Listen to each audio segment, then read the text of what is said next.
welcome to CUFI's Facebook Live stream during our 2018 summit here in Washington, D.C. I'm Nair. And I am Hope Hernandez. So this is the first of many Facebook Live streams to come throughout the summit. It's not necessarily 24/7, but a lot of behind-the-scenes content coming your way. Exclusive. We have, looking at this paper, we have even a lot of really good interviews coming up on this specific stream, but keep it on our Facebook page. We're going to be having some really great content. But to catch you up of what's already happened, Hope? We've had a full day already. Sunday has been totally full. Daughters for Zion has been here all day. They're going into tonight with a praise and worship set. We have had, CUFI on campus has been here all day. The whole convention center has been theirs this weekend, and then they'll join us. It has been full training just for them today, full advocacy day. So students have been here all over, and doors just opened at 4, and now everybody is flooding in, getting registered and ready to go. There was like, I want to say 613, 612 students here, something like that. Record numbers. Record numbers. The most students, and they are all the energy available. Seriously. Now, speaking of our students, CUFI on campus has to be pretty much the most intense, most incredible initiative we have at CUFI. So we want to show you a little video to introduce it to you.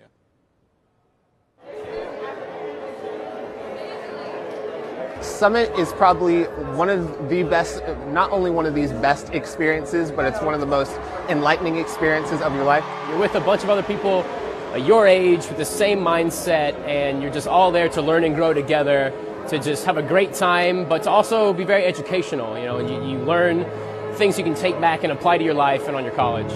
When we went to Capitol Hill, we got to kind of go back and forth with our congressmen and the representatives. And that was something that we haven't been able to do in the past.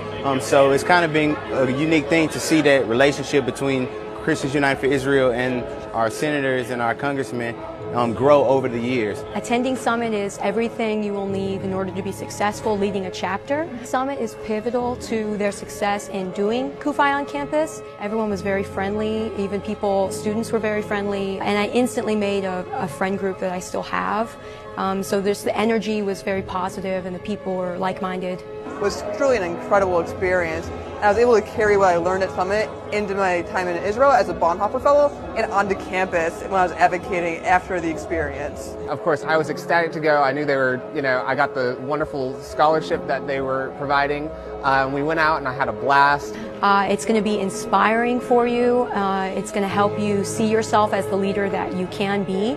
And then it's going to give you an added support system from the people that you meet once you do leave Summit and you go and you start doing the hard work on campus. You're going to remember those times that you had. You're going to have information from Summit that's going to be crucial for your success once you get back on campus.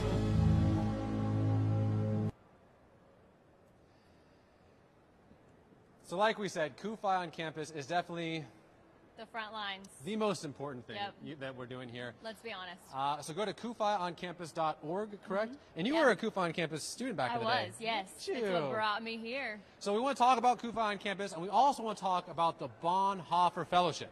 So if you don't know what that is, well, we have a Bonhoeffer Fellow to help explain. This is Brooke Meads. So first and foremost, what is the Bonhoeffer Fellowship? Yeah, so basically the Bonhoeffer Fellowship is a year-long internship program that CUFI offers for exceptional students all across the United States. And basically what it is, it trains up, young students all across the United States in, faith-based initiatives, and also, increasing our knowledge on Israel, increasing our knowledge on all these hot topics. We are the leaders of this generation, and it's taking students and really just we influence the United States a lot through in all of our chapters. Amazing. And so today, you guys have been here the last couple of days doing advocacy training. What have you just through the training? What has been your biggest takeaway, and how are you feeling about it? Yeah, so I'm really excited for this upcoming year. One of the big initiatives that they just put out is the Just Imagine campaign. So the Just Imagine campaign, in short, it's basically our new initiative where, just imagine a world, without these certain issues without things that Israel hasn't, a world without Israel. There would be just millions of ideas and new, new progression that we wouldn't have without the nation of Israel. And it's bringing this positive message to our college campuses, and it's a really big issue. So if someone's watching this right now and they might not know much about CUFI on campus, and they say, oh, that's nice, but I don't really get it. So walk me through, like, what is the battle on campus? What does it look like? Why are we so passionate about that? What does the scene look like on college campuses kind of across the nation? Yeah, so basically, it really comes down to you have tons and tons of anti-Semitism on these campuses, and then you also have tons of apathy. It's really just combating both of these things. Anti-Semitism on American college campuses. Oh, absolutely, 100%. We fight, the opposition. Mainly like Students for Justice in Palestine, Muslim student organizations. We have students that are harassed on the daily. We have students that are, spit at, protested, just harassed, called horrible names. And it's on a daily, and it's just, living as a student. We're on the front lines of this. We're the ones that are getting to the next generation of pro-Israel supporters first and foremost. When it's such a hostile environment, why are you still in it? Why are you so passionate about it if it's such a crazy scene? Well, it's what the Bible tells us to do. The Bible says, we pray for the peace of Jerusalem. The Bible says that I will bless those that bless you and I will curse those that curse you. We're the next generation of this, and Israel, the Jews are the people of God. They are the apple of God's eye, and it's so encouraging to see, over 600 students here this weekend. An incredible showing. Exactly. So many students that all are so passionate. The Jews are God's people, and as Christians, we have an obligation, we have a responsibility to uphold them and defend them. We're like, I want to say like 3 or 4 blocks from the White House, maybe like 8 or 9 blocks from Congress. I see you showing up there one of these days. Right. I'm going to be voting for you. I love your fire and tenacity. Let me ask one quick question and go back to you. When it comes to biblical understanding, I think that's a really important part because, okay, that I can get it from like a geopolitical strategy. They high tech stuff, but as a Christian, basically, why do you care? Well, it's just the Jews are the people of God, and there's so much false doctrine going on saying, especially like replacement theology saying that, the Christians have replaced the Jews, and there's just a lot of lies, and in the media, there's a lot of lies going on in the church, and we're just saying, hey, look, we're Christians, we out here, we're supposed to love them. They're God's people. Jesus Christ himself was a Jew, and it's so important that as Christians, we are on the front lines of protecting Israel and supporting Israel. Wow. Well, that's all we need. We're out here. No, I'm just kidding. All right, then. I can see why. Take over? Yeah, seriously. So if there is right now a student watching or someone watching who knows a student and they want to get involved or this piques their interest or they feel like they've experienced the same exact thing, walk us through the steps of how they either get involved with CUFI on campus, how they start a chapter, what's the next step? You've just touched their heart. Now what? Yeah, so basically, you go to, there's tons of online resources. It's like type in Christians United for Israel on campus. You can immediately get connected with, you find out what region that you would be in. You get connected with your regional coordinator. Also, the CUFI on campus staff, just some of the most amazing, God-filled people I have ever met. Shout out to Jessica Marzuko, the head of CUFI on campus. Yeah. She literally works harder than all of us. Yes. Anyone I've ever met. And then, every single staff, that what they do is not for themselves. That what they're working for a higher purpose, and they're doing it for God, and they're doing it for the support of Israel. They love their job, and they do everything that they can to help us and provide for us. Let me go back to the Bonhoeffer Fellowship. Yeah. I love that it's called that. Right. For those who might not know who Dietrich Bonhoeffer was, why it's called that, where does the name come from, or why do you think that's an important aspect of this whole thing? Yeah, so Dietrich Bonhoeffer was an evangelist in Germany, around the time of World War II, and he was just a German. He wasn't a Jew or anything, but he was one of the first people, especially in Germany, to realize that the Holocaust is horrible. We cannot, and they were going around parading as we're Christians, we don't like the Jews. No, he was one of the first people to defend the Jewish people and come out in support of Judaism and of the Jews, saying they're God's people. He was one of the first and early evangelists to really come out in support of that. And as Christians, Jessica Marzuko, she thought, hey, you know what? as students, we should be modeling our lives after him and his example. And if he was so influential in Germany, we should try and be just like he was. That is beautiful. Speaking of what happened today with the Student Advocacy Day, it's a mouthful, we have a little video to show you what went down. Yes. CUFI on campus is spearheading a transformation in pro-Israel advocacy on campus with a positive, proactive message. We need every young Christian engaged in the effort to bring moral clarity to their generation. Send us your students. Not only will we teach them about Israel, but we will help them grow in their faith and develop the confidence to use their voice to transform America and Israel's future.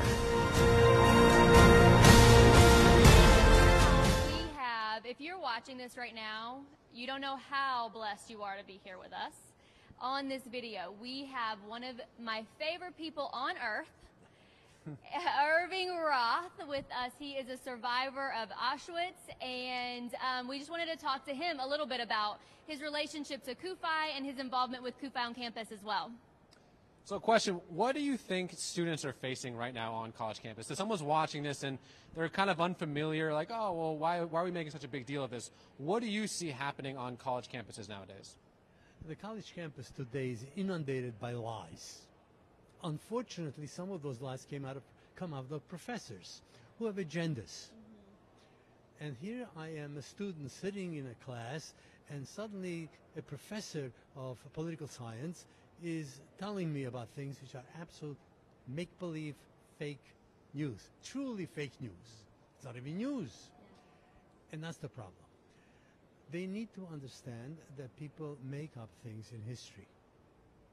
What happened yesterday, they make it up.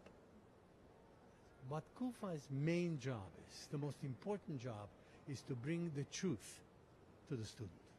Bring the truth to the school. With no agenda. The agenda is life. Wow. That is essentially the problem. There are people in the world who want to reproduce the 1930s, the 1940s of Europe. They want to take the Jewish people of today and do exactly the same thing. Rather than using gas chambers, they would like to use nuclear weapons. In fact, Iran parades around with weapons and honor this address, Tel Aviv. Why? Because it made up a bunch of lies. Can you address some of those lies that you see on college campuses? The lies I see is the fact that, the first thing is, Israel is an apartheid state. Now, the word apartheid has meaning. Apartheid means separation. Separation means, what do you mean by separation? Well, for instance, we had separations here in the United States. You had two sets of doors where people could in. Colored one way, now it's black. That's separation. In South Africa, there was separation. They couldn't live in the same neighborhood, couldn't go to the same schools. Well, what about Israel? Isn't there going on this thing? Well, let's see. 20% of the student population, the universities of Israel, are Muslim. The Muslim population of Israel is 18%. Let's see. That doesn't seem to me like the numbers fit into separation. Now, I've been on buses in Israel. I have never seen a bus for Christians here, for Jews here. Never saw that. I've been to the hospitals. I have never seen saying this operating room is for Jews, this is for Muslims. None of that. This is all fake news, so to speak, but it's really evil. It's genuinely evil. And what CUFI is doing is simply telling the truth, what really exists. The fact that Israel is a democracy, that everyone has rights. The Supreme Court Justice is a Muslim in Israel. How do you figure that being apartheid?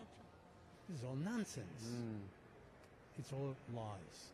And the objective of CUFI is to come into the school system and give them some facts so they can make up their own mind. So one of the things that's been really disturbing to me is seeing this kind of rise of, I guess you could call it new anti-Semitism. I think a lot of people in my generation, I'm 32, would say, oh, well, anti-Semitism ended in World War II. We've moved on. We've evolved past that anti-Semitism. But, I was in Netanya, Israel recently, and it already is a French place, but French people are streaming there. There's more people speaking French than Hebrew because everyone's leaving Paris, which is just crazy to think about that this is happening again. Can you address, if someone says, anti-Semitism, that's history books. Exactly. Yeah. As someone who survived Auschwitz and the Holocaust and saw this propaganda firsthand, is it coming back? Are we being hyperbolic, or is this really happening? It's happening, and it's happening the same way. It all began the same way in Germany. It began with propaganda. It became in a very simple fashion. One of the newspapers in Germany during the early 30s, late 20s, early 30s, the name of the newspaper was on top, and on the bottom, in the same size letters, it says, "The Jews are our misfortune." And an article to go with it, or two or three. It began that way. So the first thing you do, you try to bring ideas into people's minds on a continuous basis. And as Goebbels himself said, keep saying it often enough and loud enough, eventually it becomes the truth. And that's why it's necessary to do something. It's exactly the same way. The playbook of Goebbels is being used on a daily basis all over the world today. What do you mean by that? I mean, that seems unbelievable to someone who might not be involved in this sphere. Well, because what you do is if you, let's take the holiest of all the newspapers in the world, the New York Times. Now, the New York Times will report on an event. The last few months, there's been a problem at the border between Gaza and Israel. So the New York Times has a headline: Israel kills 50 Palestinians who are demonstrating. That happens to be true. But what caused it? It should say Israel, IDF, reacted to the balloons carrying incendiary bombs into the fields of Israel. And Israel is trying to stop it. Lack of context. Right, the context. It's lies by omission.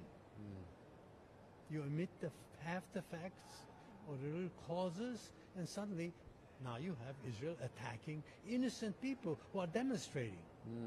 Well, I don't exactly know what we would do if the Mexican, rather than coming across secretly, would start throwing balloons across and burning the fields of Texas. I don't think we would sit around and do nothing. Unfortunately, that's the problem. It's these lies that need to be addressed, and CUFI is addressing it. Wow. Any questions? Amazing.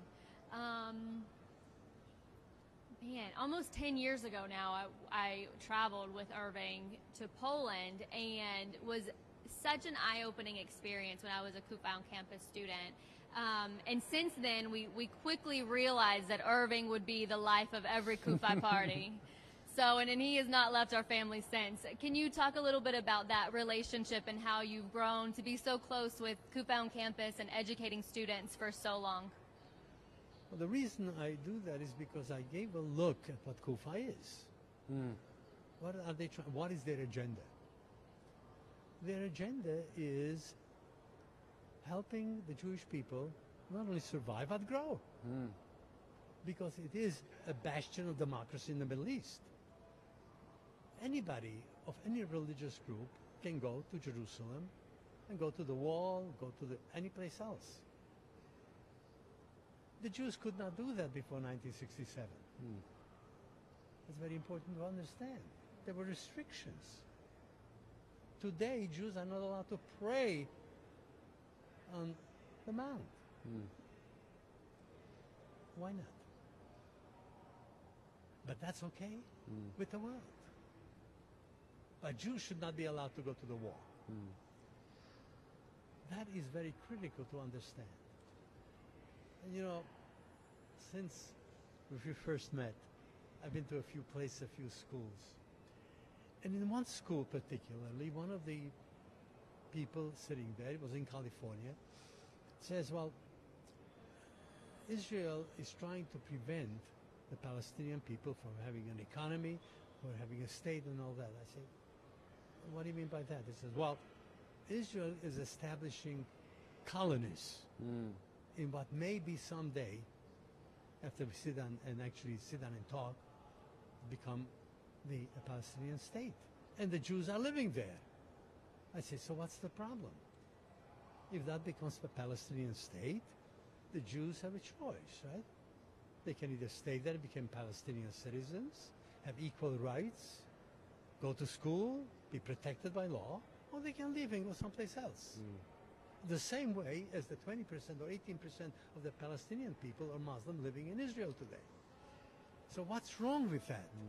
He says, Jews should not be allowed to live in a sacred ground. I say, don't you think there's a problem there someplace? Yeah. And she looked at me. Oh, that's what needs to be said. Let me ask you one last question. It's such an honor and privilege to be able to talk to you. As a Holocaust survivor, as someone who survived Auschwitz, in a nutshell, why to you is the existence of a Jewish state important? Extremely important, because I remember when I was 8, 9, 10 years old, what was going on. In 1939, we lived in Slovakia by then, because Czechoslovakia no longer existed. 1939, my parents decided, heck, let's get out of here. Yeah. And so we applied to come to the United States. And we had all the papers. Everything was beautiful, perfect. We had someone sponsoring us to come to the United States. And they said, not a problem. You will be able to go to the United States. A small detail. There's a waiting list, 6 years long. That's how I wound up in Auschwitz. Wow. And not in America. It doesn't matter where the Jew is. He had no place. He had no home. And now he does. Now he does. Wow. Thank you so much. Seriously, it's such an honor to be able to talk to you. It's wonderful to see you. Since Irving's been with us, he's spoken at hundreds of campuses with CUFI, and what he's doing will a legacy that he will only know in heaven. Yes, thank you again so very much. Yes. Thank you. Thank you, thank you, thank you. Wow, where do we go from there? I know. I feel like you can't. We should just end the show now. And you've goodbye. And you've become really good friends with his whole family here. Yeah, they're just such wonderful people, and what he's done for us at CUFI is something I don't think any of us knew was going to happen. We thought we were getting a Holocaust survivor to show us around Israel and around Poland, and he just so quickly found his way in our hearts, and he never left. So. Now, I don't know how you transition from that, but I want to transition back to the summit about what's happening here. You're going to see more of Irving. Yes, and you then are. some. So today there's a lot going on, but tomorrow is the night to honor Israel. Let me exactly. If you register, you're in the area, it's $10, which is pretty amazing. So if you live in DC, just come on down. Let's see. You can tickets on sale at 4 p.m. tomorrow. Doors open at 6:30. Super easy. So if you live in the DC area, Maryland, come on down. Virginia, you can drive Pennsylvania. here. Hey, if you live in Minneapolis or Seattle or Chicago, you get on a plane to the airport. right now. I think there's a flight from SeaTac landing in Dulles in like 10 minutes. You hop on that plane and maybe we'll see you. But it's really simple. Again, tickets on sale tomorrow for the Night to Honor Israel, 4 p.m. Doors open at 6:30. $10 if you're just attending the Night to Honor Israel. Lots of amazing things going on. Also tonight at 7 p.m. the praise worship. If you and prayer are night. here with us, come in, get registered, get set up today so you're ready to go tomorrow. Monday morning we are kicking off, so we have lots happening in this building right now. So much going on tomorrow morning. We can't even get into it. But to close us out, we're gonna finish with one last interview. A guy that I know pretty well, my Israel Collective co-leader, Mr. Josh Aaron. Clap. Aw. Hi, Josh. Good. How you doing, buddy? Good. I like the little lapel handkerchief. I can never be that cool. One day I'll be like Josh. Since we're both the co-leaders of Israel Collective, I shall let you ask the first question. Dynamic duo right here I have the honor of being with. So why don't you guys just first start off by telling us what is Israel Collective? Sure. Israel Collective, which I co-lead with Raj, we have the awesome job of taking young Christian leaders to Israel, and we put together this whole experience for them so they get to see the very best of Israel and all its wonderful people and diversity and history and all of that. So that's what we get to do. So to give you some logistics, if you go to israelcollective.org, you can see our website. If you just search Israel Collective on Facebook, you can like our Facebook page, on Twitter, on Instagram. We have some really cool photos. But specifically, if you want to help us out, on YouTube, just search Israel Collective. Like open up another tab in YouTube and search Israel Collective. We put a lot of time and effort into making short films, short videos that basically bring what we could experience in Israel home. I feel like he's not going to brag on himself, so I'm just going to go ahead and say the quality of the media that's being produced out of Israel Collective is, like, bar none, amazing. Aww, you owe it to yourself to go check it out. As we're speaking, open a new tab and go look at them. Aw, appreciate that. Truly. Yeah, so, wow, I can't give a better advertisement than that. So, yes, please check out our YouTube, our Instagram, our Facebook, and all that stuff. But since I have my co-lead, I feel like I should ask a very important question. What is I'm going to put you on the spot. Give me a couple of takeaways from the trips. What are something that you've learned, something that, because we've done, 18 now? Yeah, so what are some nuggets that you can maybe share with folks about your experience leading these trips? 18 trips in, I would say Israel, the people of Israel are amazing. And you meet so many amazing people that are just doing these wonderful things for peace and for coexistence and to build relationships with their neighbors. And there's so many different kinds of people in Israel. And when you really see that for yourself and you're there and you experience their welcoming spirit and their kindness, it's just really something that has to be seen to be believed. So I would say that's by far the biggest takeaway. Second takeaway, I would say, is the Bible just comes alive. Yep, amen to that. Read your Bible before you go, because when you come back, you're going to read it totally differently. And Raj makes that point a lot. It's like it's Bible 3D. It just all comes to life. It's in full color, and you're reading that Jesus came from Nazareth, and you can say, "Whoa, I've been to Nazareth. I know what it looks like. I know what it's like to be there." And it's just such an amazing thing to get to experience that for yourself. I want to kind of emphasize what he was saying. Is now we've done this trip 18 times, about to do our 19th. Yeah. The Bible definitely comes alive, and if I was being honest, before I ever went to Israel, it kind of seemed distant, kind of like a Middle Earth, like it just didn't seem like a real place. But I want to tell you, if you're watching this right now, your faith is based in reality. There really is a Capernaum, a Jerusalem, a Galilee, a Jaffa. All these places are extremely real, very tangible. You can go where David walked, where Solomon walked, where Saul walked, where Abraham, Isaac. I mean, the land of Israel isn't just a book about some place that might exist one day. This is a very extremely tangible, real place. And I guess I'm kind of answering my own question, but that's pretty much my biggest encouragement, to actually go to Israel, because it'll bolster your faith like nothing you've ever experienced. Because when you're reading, and being honest, when I was reading it when I was, in my teens, I see Sea of Galilee, and, is that Lake Erie? Is that the Gulf of Mexico? I have no Sea of Galilee, like an ocean. I have no idea what that looks like, but I couldn't encourage you more to find a way to go to Israel, because not only will you understand it from a geopolitical situation, from a here and now, but your faith will come alive, because what you believe is truth. It is truth with a capital T. You're not just kind of ideas or stories. These are very, very real places, and every day they're digging up stuff in Israel that just validates everything that we believe. Things, obscure things that you read in 2 Samuel or 1 Chronicles or Ezra, or some of the books we never even heard of back there in the Old Testament. This stuff is alive, it's real, it's active. So, okay, I'm going to put you guys sorry, on the spot I get pumped about this stuff. I know, I'm like, this is kind of a little bit on the spot, but I'm like curious. So, are there any people who have gone on the trips, 19 trips in, who had that experience where they were totally like, all right, whatever, and then they came back and they were just like blown away, life changed, amazing? Like, give us a couple of those like high, memorable points of people who really like found an incredible life change. Yeah, absolutely. And what I tell people going into the trip is you're going to come back, you're going to feel like you just know God better. You know the personality of God. You know His heart. And we've had people near the end of our trips who will finally kind of just come out and say, at the beginning of this trip, I wasn't really sure where I was with my Christian faith. Wow. And then I came here and it just all came alive to me. I saw the places that Jesus walked.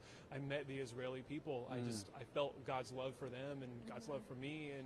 And it just changes everything. It makes it so real. That's awesome. So What's next? What's coming up? What's on the horizon? We for got a Israel lot coming up. Collective? A lot coming up. We have 2 more trips this year. We're making a lot of short films. So again, if you don't mind, open up a new tab on your browser, go to YouTube, and in YouTube search Israel Collective. It's like, what are a couple of these videos? Some summaries of so the thing is interests. Right. So we only have so much time when we go on these trips to Israel. So we want to bring some of these stories home. So a perfect example would be that of Save a Child's Heart, which is an organization in Tel Aviv that gives free pediatric heart surgery to people or kids from the developing world, even if they're from Syria, Iraq, Afghanistan. And it just shows the reality of the situation. People, I'm speaking for myself, people I think want to see Israel bad, everything bad, and not really understand the nuance and the complexity and the context, as Irving was talking about. And these films, I think, help navigate that there is truth in the complexity, in the nuance, and at least I feel like these films help people navigate that. That's awesome.